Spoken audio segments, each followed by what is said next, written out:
उत्तर प्रदेश सरकार के द्वारा किसी भी परिषदीय सरकारी विद्यालय को बंद करने का निर्णय नहीं लिया गया। वर्तमान में जितने भी हमारे सरकारी परिषदीय विद्यालय हैं, सभी विद्यालय संचालित हैं। जो विद्यालयों को बंद करने की बात कही जा रही है, वो सरकार का जो निर्णय लिया गया था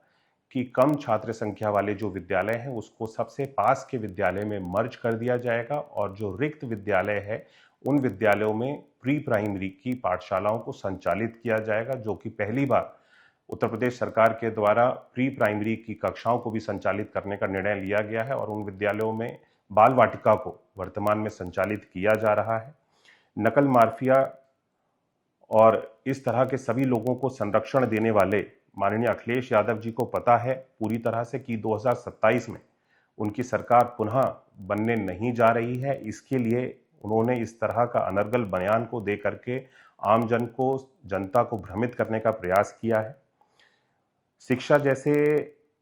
गंभीर विषय के संबंध में अखिलेश जी को बोलने का कोई भी अधिकार नहीं है,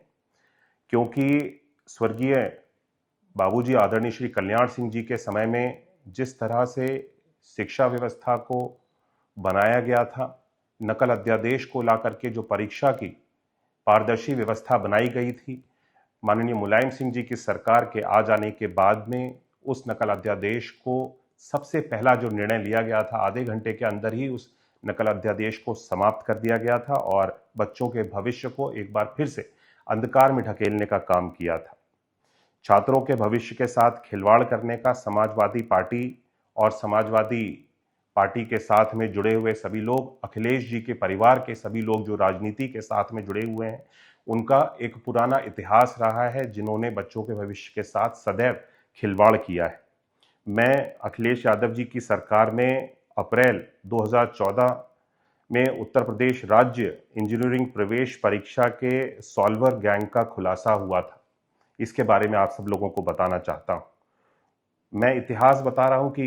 इतिहास बताता है कि शिक्षा के प्रति, बच्चों के भविष्य के प्रति वे कितने जागरूक रहे हैं और कितने सजग रहे हैं। जून 2014 में UP combined medical state UP CMT की परीक्षा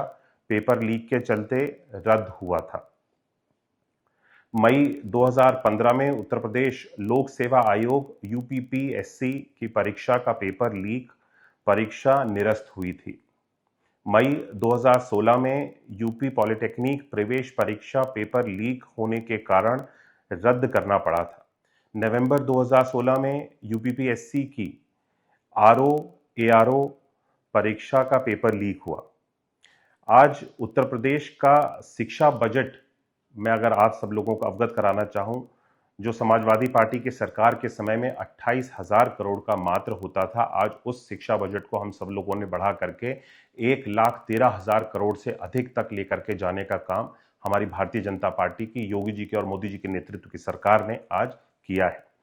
सरकारी विद्यालयों में नामांकन जो सपा सरकार के समय में मात्र 1,34,00,000 तक था, उस आंकड़े को बढ़ाते हुए हम सब लोग 1,90,00,000 के आंकड़े को हम सब लोग छूने में सफल हुए हैं। स्कूल में ड्रॉप आउट रेट की अगर मैं बात करूं, स्कूल में ड्रॉप आउट रेट 19% से घट करके हम सब लोगों ने 3% तक लेकर के आने का लक्ष्य हम सब लोगों ने प्राप्त किया।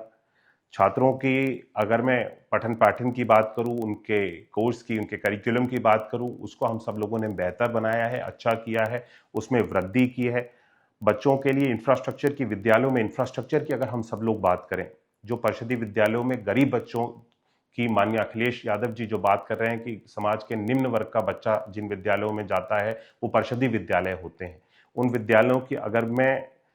19 डिफरेंट पैरामीटर्स पे जो हम सब लोगों ने काम किया, ऑपरेशन कायाकल्प को चलाने का हम सब लोगों ने, हमारी सरकार जब 2017 में बनी, जो कार्य हम लोगों ने किया था वो केवल 36% की प्रोग्रेस थी 19 डिफरेंट पैरामीटर्स की। उस पर हम सब लोगों ने काम करते हुए आज 97% तक उन 19 डिफरेंट पैरामीटर्स को लेकर के जाने का काम हमारी सरकार ने किया है और उन गरीब परिवारों के बच्चों के भविष्य को